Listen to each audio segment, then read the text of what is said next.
It started the day I opened my door to a man I once called my brother. Marcus and I had known each other since college, roommates, best men at each other's weddings, and godfathers to each other's kids. Life had pulled us in different directions. I moved to Texas with my wife, Clara, and started a small but growing construction business. Marcus, always chasing something bigger, had bounced from city to city, job to job, woman to woman. When he called me out of the blue one Wednesday evening, I was surprised. "Jay," he said, voice heavy with something I couldn't place. "I'm in trouble. I lost my place, lost my job, everything.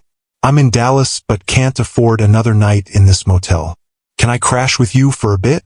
Just until I figure things out." Clara and I had always talked about how we'd help anyone in need, especially family or close friends. And Marcus was both. Without asking her first, I said yes. That was my first mistake. Clara wasn't thrilled when I told her, but she didn't fight it either. She just sighed and asked, "How long is a bit?" "Exactly? A few days. A week tops," I said, honestly believing it. When Marcus arrived, all he had was a duffel bag and a tired smile. Clara greeted him politely, even warmly, but I could feel the stiffness in her shoulders. She's always been protective of our space, her routines, her privacy, but she said nothing more about it. We set him up in the guest room and life adjusted. First, it was fine. Marcus was the same old guy, charming, witty, and full of stories. He helped out around the house, cooked once in a while, and even ran errands when Clara needed something. My wife, to my surprise, started warming up to him. I catch them laughing at something on the TV, or chatting in the kitchen while I was upstairs working. Then came the day everything shifted. It was a Saturday morning. I had taken the kids to a soccer game across town. Clara had stayed home, claiming she wasn't feeling too well. Marcus was in the bathroom, apparently taking a shower. From what I later pieced together, Clara had gone to grab something from the laundry room, which connected to the bathroom by a flimsy hallway door we'd always meant to fix. The door was open. Marcus must have forgotten to lock it, or maybe he thought the house was empty. Clara walked past just as he stepped out of the shower, dripping wet, completely naked. She told me this weeks later, through guilty tears. But by then, it didn't matter. That image, him standing there, unaware and exposed, somehow rewired something in her. She didn't look away quickly enough.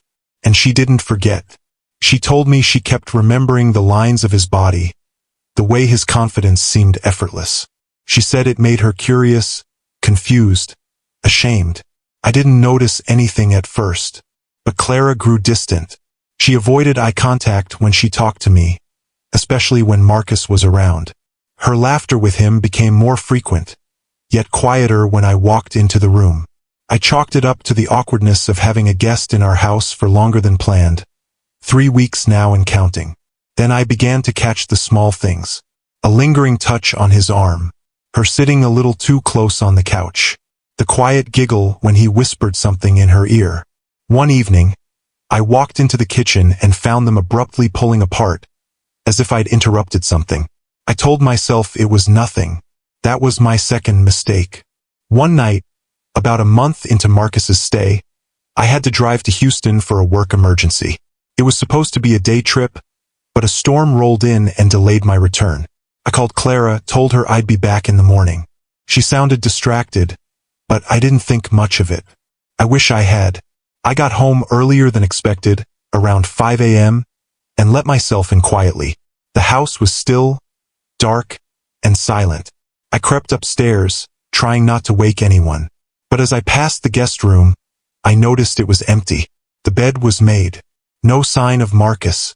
A chill crawled up my spine. The door to my bedroom was slightly ajar. I don't know what made me look. Maybe I already knew. Maybe I had known for a while and just didn't want to believe it. I pushed the door open, and there they were. Clara, my wife of 12 years. Marcus, my best friend. Naked under the sheets, her head on his chest. His arm around her. Fast asleep like they belonged there, like I didn't exist. I didn't scream. Didn't shout. I stood there for what felt like hours, watching the two people I trusted most lie together in the bed I bought, in the house I built. Then I turned around and walked out.